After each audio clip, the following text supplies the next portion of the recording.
Okay, so again, good afternoon, everybody. I'm Dr. Katie Deering, the director of the care program here at LSU Health New Orleans School of Nursing. I'm going to go over the care program, starting with the LSU HSC website and kind of talk about a few different things. And then we'll have some question and answers at the end if you have any. So again, this is our website for the Health Sciences Center here in New Orleans. Again, it's lsuhsc.edu. We have 6 schools here at the Health Sciences Center. They're the School of Allied Health Professions, Dentistry, Graduate Studies, Medicine, Nursing, and Public Health. So of course, I'm going to be focusing on the School of Nursing here. You can click that little tab with the house up there for nursing. And the majority of what you're going to want to know is here in this Prospective Students tab. So prospective students, and then we're going to have a couple of different options. So information sessions, which is where you all came to sign up for today. Our academic programs, which I'll go into in a moment, financial aid, tuition and fees, and then student housing. So academic programs, you can see here at LSU School of Nursing, we have 3 undergraduate programs, one of which is mine. So our traditional Bachelor of Science program is the program for students who don't have a previous degree, a previous bachelor's degree, who want to come in. And that program here at LSU is 3 years long, 6 semesters. And that includes 37 hours of prerequisite work, so about a year of prerequisites before coming in to that program. The care program, which is my program, is for students who have a non-nursing bachelor's. You come in with 43 completed credit hours and a bachelor's degree previous at the least. I do have some applicants that have master's degrees and PhDs and lawyers and all sorts of things, but a bachelor's is a minimum. And that program is 20 months long. So it's 5 semesters. It's very intense. And you graduate with the same BSN degree. And then finally, our RN to BSN. So this is for any students who have either a diploma or an associate's degree in nursing and want to complete their bachelor's. They already have a license to practice as a nurse. And then you see that we have a plethora of graduate programs here. We do have 2 master's degrees that we offer. One is the clinical nurse leader, a CNL, and the other one is the nurse educator track. And then we've got lots of doctorate programs. So our Doctor of Nursing practice, we have advanced practice nursing roles, the majority of which are nurse practitioners. We are starting, hopefully in the next year or so, a DNP in midwifery. And then we also have non-advanced practice roles such as the executive nurse leader and then public and community health nursing for DNPs. We also have the Doctor of Philosophy and Nursing program. So if you want to get a PhD in nursing, if you're interested in nursing research and science, that's a degree to pursue. And that has degree tracks for both beginning with a bachelor's and beginning with a master's. So it's not required for you to have a master's for any of these programs. They have tracks for bachelor's students as well. So I'm going to hop into the care program. So that's me and my contact information there. And again, the tabs over here to the left are going to be all of the information that you need for this program. So we'll start with our admission criteria. So as I said, a bachelor's degree is required by the time you start the program. So you can see here that we have language on provisional admission. We have it both here in the bachelor's degree section and in the prerequisite coursework section. So what that means is our application deadline, as you can see at the top there, is January 15th of every year. I admit students in the fall once a year, so it's only that one application cycle. I don't have a care group that starts in the spring. And the application deadline for fall is going to be January 15th of that year. So for students that are starting this coming fall, their application deadline was January this past couple of months. And then again, the application cycle is currently open for admissions for fall of 2022 and will close on January 15th. So what does provisional admission mean? That means that when you apply on January 15th, you may still have either some outstanding credits to complete, or you may have your degree ready to complete. So let's say that you're in your senior semester, you're graduating in May, and you'll be getting your degree May of 2022. You can apply for provisional admission, as long as you are granted that degree before you start the program in August with us. So you may be offered provisional admission, and that language would be in your offer letter if you are admitted. The same goes for any prerequisite coursework. So I'll talk about the prerequisite courses in just a moment, but 43 hours of prerequisite coursework is required for you to come into the care program, the majority of which are just your basic bachelor's requirements that are from the state of Louisiana. So our Englishes, humanities, things of that nature. And again, I'll go into those on that page in just a moment. But along those same lines, if you have 12 or less outstanding credits to complete at the time of application, so that's roughly 4 classes, most classes are about 3 credits each, then you can also apply for provisional admission and be offered that. You still have to complete those courses again before the semester begins in August. So you usually have either the spring or summer or both semesters to complete those classes, and all of the same eligibility requirements for minimum grades and GPAs needs to be upheld as well, or else that provisional admission could be revoked. So moving forward, our GPA criteria, all applicants must have a prerequisite GPA overall of 3.0 on a 4.0 scale.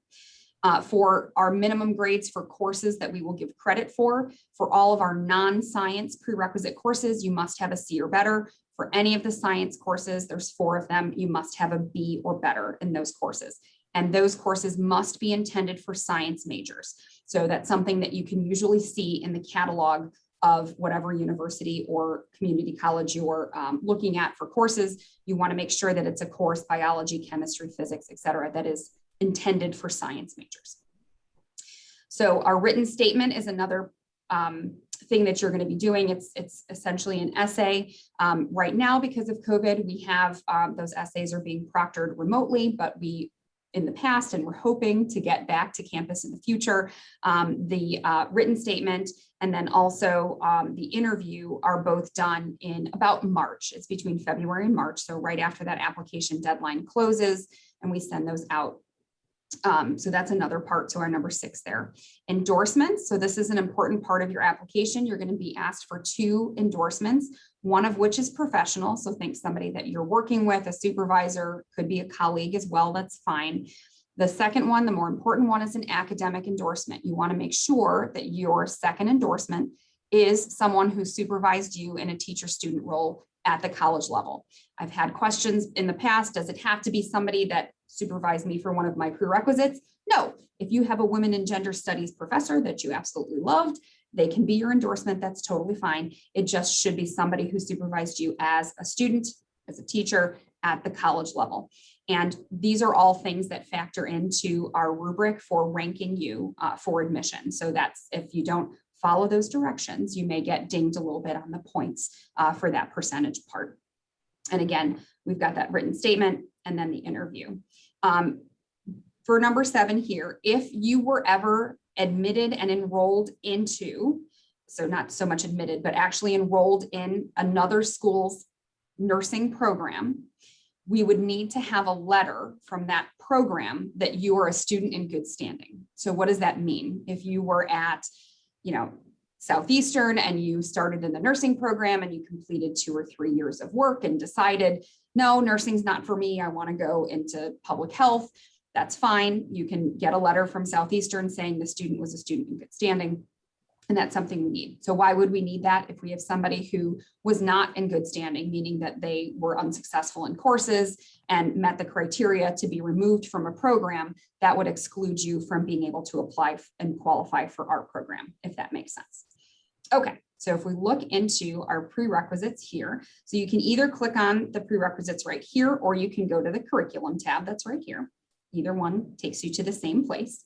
So this top box right here are all of the hours that you need to complete before you begin our program. So English composition is 2 classes or 6 credits worth, college algebra and statistics. For college algebra, I can accept trigonometry, calculus, finite math, things of that nature.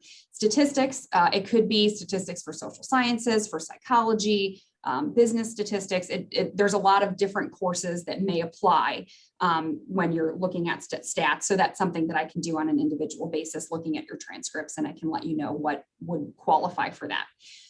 These are our science courses. So again, biology with laboratory, that's 4 credits worth. So 3 credits of theory, 1 credit of lab, microbiology, and then the physical science. So biology, if you have taken anatomy and physiology and you haven't taken bio, or perhaps you've taken both and you got a better grade in anatomy and phys, I can give credit for anatomy and physiology in place of biology, just an FYI for you. And I always look at the transcripts individually myself.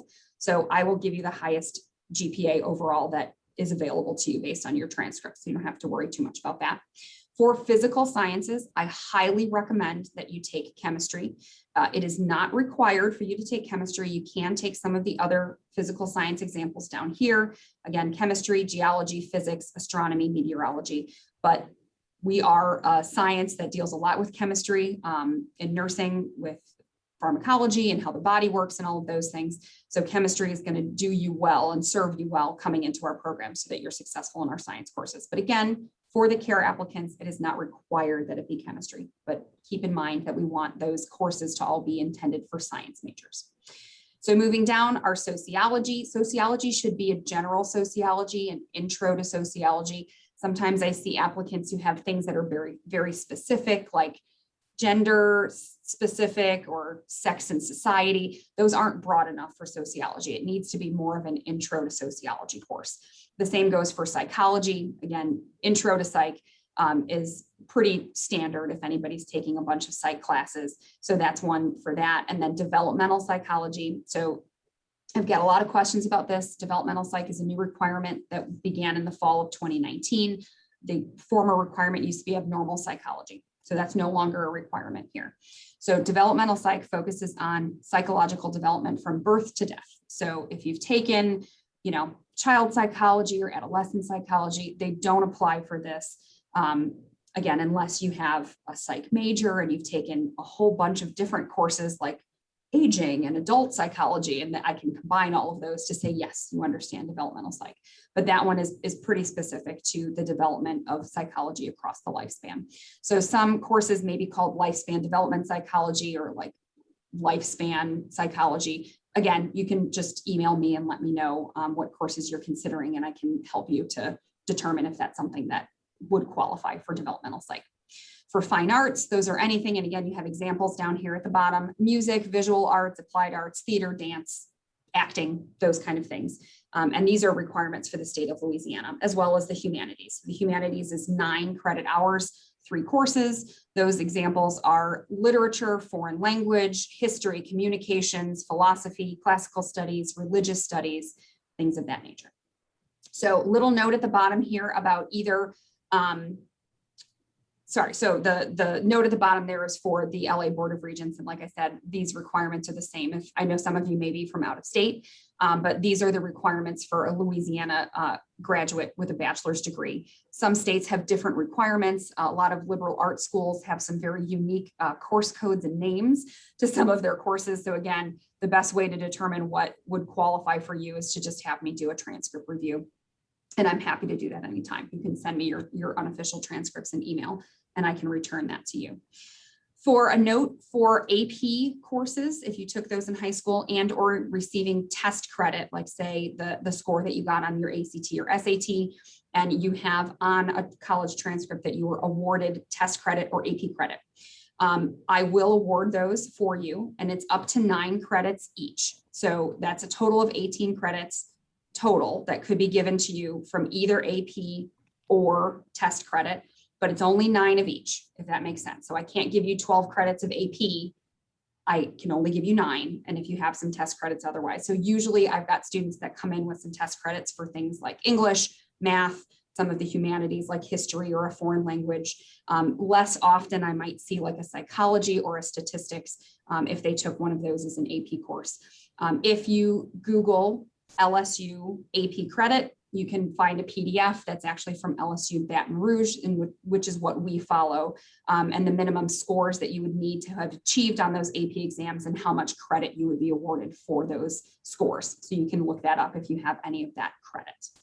From here, you're going to see that we have our CARE program curriculum. So your very first semester, which is going to be in the fall, it's going to be, again, August to early December, you're going to be taking human physiology, human anatomy with a lab. We actually have a live cadaver lab that we share with the medical school. Our faculty for physiology and anatomy, as well as pathophysiology and pharmacology, which you'll take the following semester, are all PhD prepared faculty in those areas. So they are not nurses that are teaching you, they're actually anatomists, physiologists, pathophysiologists, and pharmacists. So really great scientific basis that you get here at the College of Nursing. So you take those courses, you have an intro to professional nursing course, and then health assessment, theory, and lab, which is where you learn how to assess the human body, kind of a head to toe assessment, the basis for nursing assessment. Your second semester will start kind of right away after that. It's later in December and goes through late March, early April.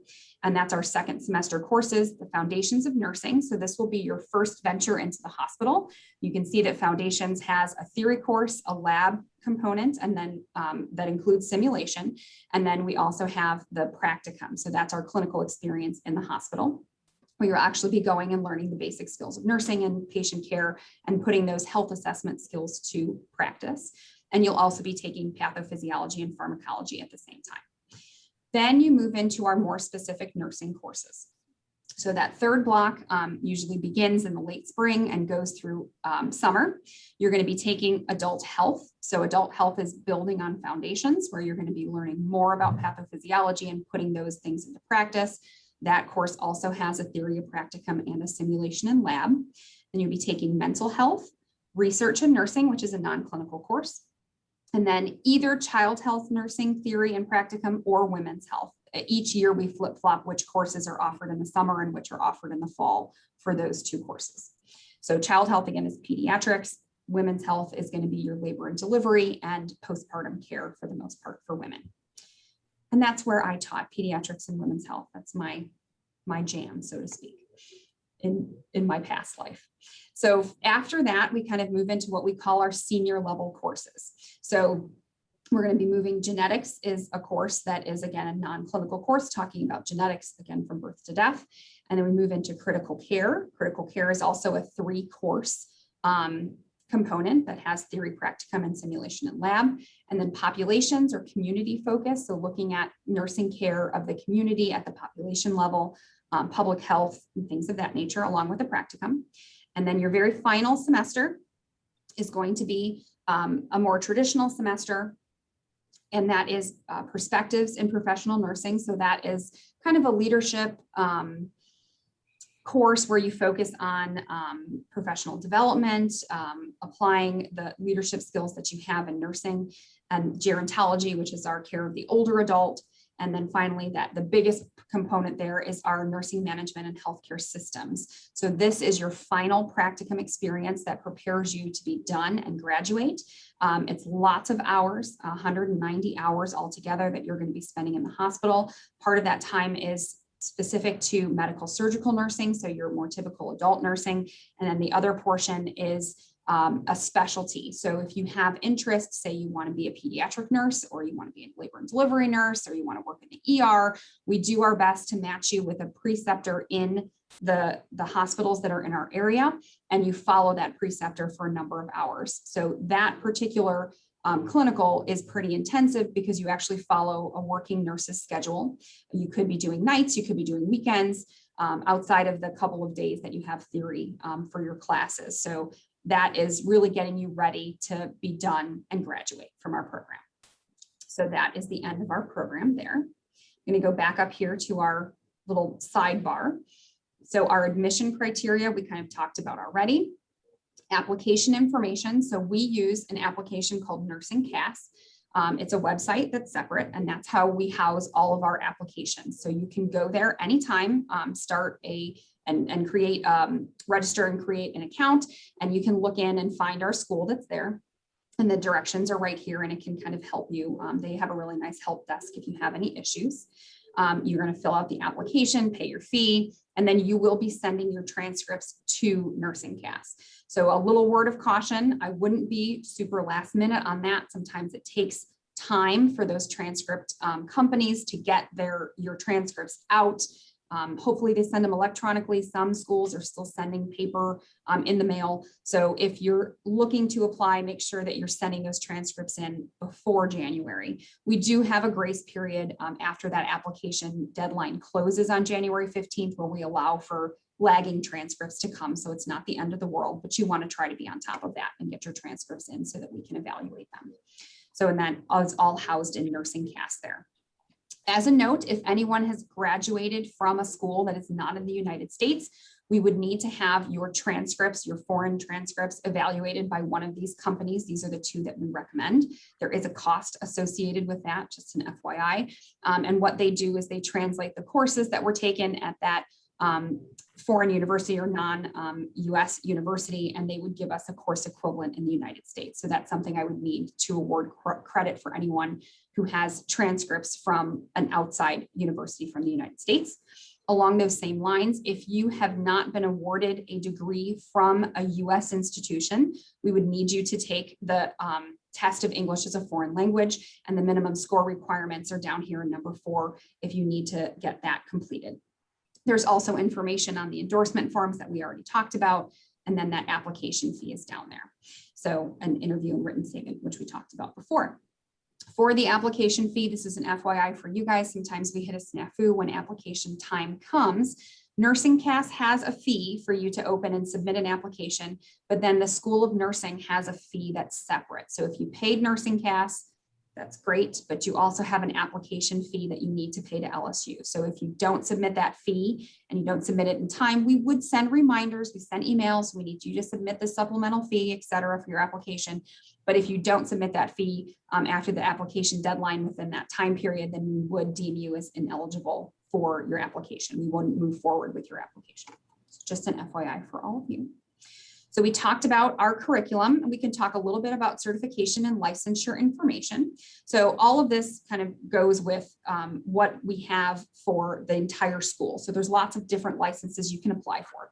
For our care students, the license you're applying for is the registered nurse license. So the NCLEX exam is the national board exam that you would be taking. The NCSBN is the corporation that manages and puts out that exam. So if you graduate from our program, you have a bachelor's degree in nursing, but in order to practice as a nurse and get licensed as a registered nurse, you must pass the NCLEX exam. So you cannot practice as a nurse if you don't pass that exam. Very proud to say that the CARE program for the last 4 years running has had a 100% pass rate on our NCLEX boards for our graduates. And what that means is the first time that my students take that exam after graduation, they pass it on the first attempt. Our undergraduate program has a 97% pass rate right now, and which is also great. The national average is 86%. So if you're looking at, schools of nursing and how well we're preparing you, we are absolutely preparing you well to practice and to pass that very important exam. So I'm going to go back here. So that is our certification, graduation requirements. You don't need to talk too much about it. You need to complete all of those hours, have the hours complete, and you get a C or better in all of the courses. So all of the courses that you take throughout our nursing program, a passing rate is a C. The percentage of passing is a little bit different for those health sciences or basic science courses, generally about a 70%. All of the nursing courses, that minimum is a 77%. And you'll get all of that information in your syllabi once you come and start the program, but you must get a C or better in all of those courses in our curriculum in order to be qualified for graduation. Okay, so we're moving back. Common course outcomes, prerequisite GPA calculator is very helpful. So these are all those prerequisites that we talked about on the admission criteria page. You can put this in there and the grades that you have and calculate yourself a GPA. Again, overall, and this is another note that I forgot to mention earlier, when we're talking about GPA, that minimum of a 3.0 on a 4.0 scale, I'm not looking at the entirety of your college coursework. If you turned 21 and had a little bit too much fun 10 years ago and your GPA dipped below 2 or something like that, that's fine. I'm not worried about that. I only grade your GPA on the 43 hours of prerequisite credit work that I require for my program, if that makes sense for you. So I don't look at your overall GPA, only the GPA of these 43 credit hours. So you can use this as a nice thing to calculate your own GPA so you know where you stand. You can also use this in just filling in the science GPA, so those 4 science courses. We evaluate you and rank you for admission on your overall prerequisite GPA and also your science GPA. So we look at your sciences kind of separate because it's so important to the profession of nursing. The program design we've kind of talked about already, and then I'll go into tuition and fees.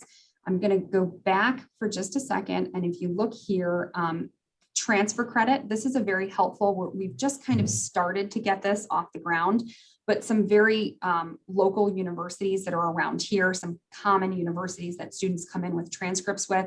If you're curious about which courses it is, so which ones are science courses and which ones aren't, you can look here. So say LSU Baton Rouge, you can look and say, okay, so for bio, it's either 1201 or 1202. Those are the course numbers. So this is a nice resource if you wanted to come through and double check that you took the courses that were appropriate. Again, remember that some of these, especially for the CARE program, because of the physical science, there may be some nuances. So you can always email me and I'm happy to look over your transcript. So tuition and fees, we can go to this website here. So we've got additional fees. There's always going to be fees associated. You've got supplies that you're going to be getting and excellence fees and things of that nature. You can look here in the CARE program, but tuition, I'm sure, is more on the top of your mind, looking at how much it's going to cost to come to the program. When you click this link, this takes you to, you can see that we're no longer in nursing up here. It's just the LSU HSC website altogether. And you're going to need to click on the School of Nursing. And then you're going to look here at the different tuition breakdown. There's a breakdown for resident and non-resident. And you can look down here for CARE program. Now, I need to talk to the registrar because I'm not sure why there's a part-time option. There is no part-time option for the CARE program. And you can see that the tuition is exactly the same, but I'm not really sure why that's there. There may be a reason that they haven't shared with me, but the CARE program is a full-time 20-month, and this is the total tuition that you can look at here for that breakdown. All right, another thing I wanted to show all of you. So we're going to go back to our prospective students page. Back. We've clicked through a lot here, so I'm sorry. So if we look back here, we went over that tuition and fees page. That's where we just were, and then student housing. So if you're interested in student housing, there are several dorms that are available on campus with apartments. Some are private, some are shared, and you can look at that. A lot of our students do choose to stay on campus for the time that they're here. And at the same time, a lot of students choose to get apartments around the area. For safety around campus, we have a lot of elevated walkways. I'm not sure if any of you have been to our campus down here and seen it. We are pretty much a stone's throw away from the Superdome. If I look out my window, I can see it right there. My arm's not good enough to hit it with a rock right now, but a baseball player professionally probably could. So we are right off of the I-90 and I-10 corridor that's out there right by the Superdome and off of Tulane Avenue. So University Medical Center is right across the street from us. Tulane Medical Center and University is kind of down the street. And we're not far from the French Quarter and lots of fun things, but we are an urban location. And along with that, of course, there's crime in the area. We have a university police force. We have emergency phones. And again, those elevated walkways, you pretty much do not have to be on the street to go anywhere on our campus, even with the different buildings that are here. Our campus is a closed, locked campus. You have to have an ID badge. Your ID badge is going to get you into doors, into the parking garage and that sort of thing. So it is a secure campus, and we very rarely have issues on campus. We also have a alert system that you can sign up for with text messages that would alert you to any crime in the surrounding area, any big issues that may have happened that you might need to be aware of. So that's there. And you can also submit tips to that text line as well if you see something that's suspicious or something along those lines. But we do take safety very seriously here. And I feel safe when I'm on campus every day. So again, student housing is here, and you can also choose to live off campus if you like. And that's the information for that. I am now going to stop sharing this one, and I'm going to pull up, because I went through the curriculum with you guys, but I also kind of want to go over our, can you guys see this? I think you can. I'm just going to pull it over here so that I can see it. With the pretty purple and gold, yes, you can see this document. So this is the block schedule for the class that's coming in this fall. So you can kind of see dates for what the program looks like and how the courses go. I know you don't understand the course numbers, that's okay. We kind of went through the different curriculum, but you can see here, August 18th through December 3rd.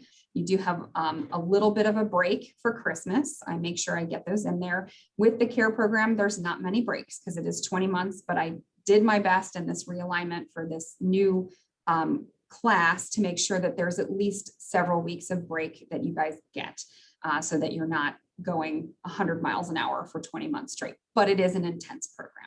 So you can see that we have that first semester that gets done, and then we start our second semester before that a holiday break, but then you do get several weeks in between. You'll come back and finish those courses. And then in March, you're going to start the next block of courses for the summer. There is a little bit of a break between the summer semester and fall beginning.